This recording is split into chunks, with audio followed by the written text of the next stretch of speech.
رسول اللہ صلی اللہ علیہ وآلہ وسلم نے فرمایا، میرا رب کریم جب کسی کو بیمار کرتا ہے نا تو پھر اللہ فرشتوں کو بھیجتا ہے، فرماتا ہے جاؤ پتہ کر کے آؤ کسی سے میری شکایت تو نہیں کر رہا۔ فرشتے جا کر غرض کرتے ہیں مالک اس کے پاس جو بھی آیا ہے نا اس نے یہی کہا ہے، الحمدللہ جس حال میں اللہ نے رکھا ہے میں راضی ہوں، اس نے تیری شکایت نہیں کی، اس نے تیری رضا پر اس بیماری کو تیری طرف سے آزمائش سمجھ کے قبول کیا ہے۔ میرے نبی کریم صلی اللہ علیہ وآلہ وسلم فرمانے لگے،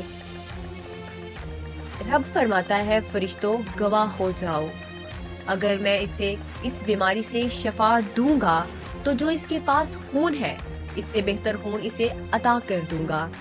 اور جو اس کے پاس گوشت ہے اس سے بہتر اسے گوشت عطا کر دوں گا، اور اگر میں اس بیماری میں وفات خود دوں گا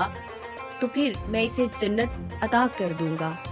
اگر شفا دوں گا تو بہتر شفا دوں گا، اور اگر وفات دوں گا تو پھر جنت دوں گا۔